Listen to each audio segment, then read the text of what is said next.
material you use to create your city model? So one of our recycled parts and getting material, I think, is probably our gun wrappers. We reused gun wrappers and shaped them into buildings. Yeah, I like some of our internal parts as far as electronics goes, because we used for pumping our water through our river right here, we used a windshield wiper pump and recycled piping, like, glue. And then over here, running our next pods, we used a Lego motor, which took a lot of backtracking and engineering design process to get to all these coins. There's also a broken barometer over here on top of one of our buildings, and I think that's really cool. I like our solar roadways, which are represented with a drywall mesh that a carpenter would use. So I think that's very cool. It's like cologne bottle.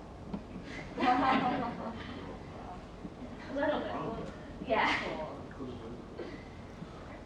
What are the best and worst case scenarios for restricting power in your city after the natural disaster?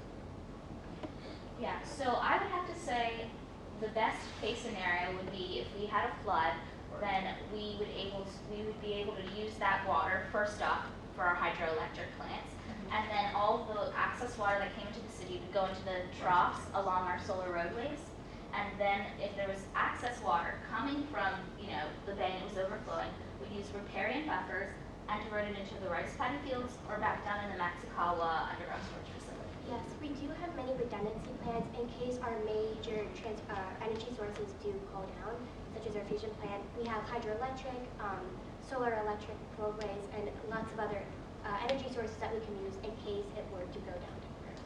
We use microgrids with DERs that provide energy at the source of consumption. So if one microgrid goes out, another can support the other.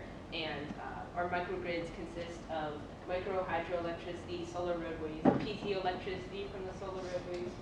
Worst case scenario, if power does go out in our citizens live in a compact city design, which allows for all of their essential services to be easily located within easy access, such as our Toyama Hospital and Kuroko Ueno Center. It is within easy walking distance for all of our citizens to access. Our nuclear fusion plant, if that were to go down, we learned at Peach Bottom Nuclear Plant that if it were to go down, it's hooked up to our hydroelectric plants and to the algae biofuels. In the sewage system, you talked about use of that water. What were those uses of the water again? Oh, so we have our Omni processor, which converts human waste into energy, ash fertilizer, and clean drinking water. And we can use the ash fertilizer for growing stuff in our greenhouses and the drinking water for agriculture. Just a quick question. It sounded as though one of the big problems that you had was use of excess water. Why would you be using the sewage water as a possible source of drinking water if you have all this other excess water?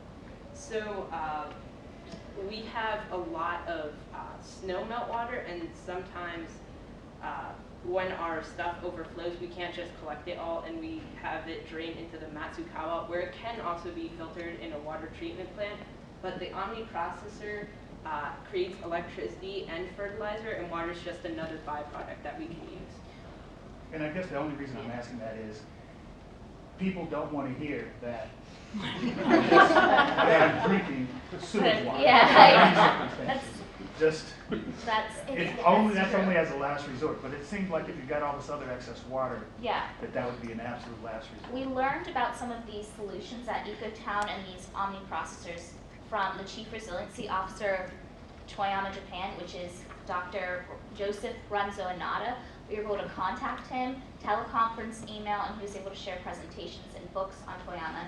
He shared a lot of the solutions, like I mentioned previously, how to use some of the water regeneration facilities. Yeah, so a lot of his solutions, when we teleconferenced him, he reached out to us and we were able to expand them.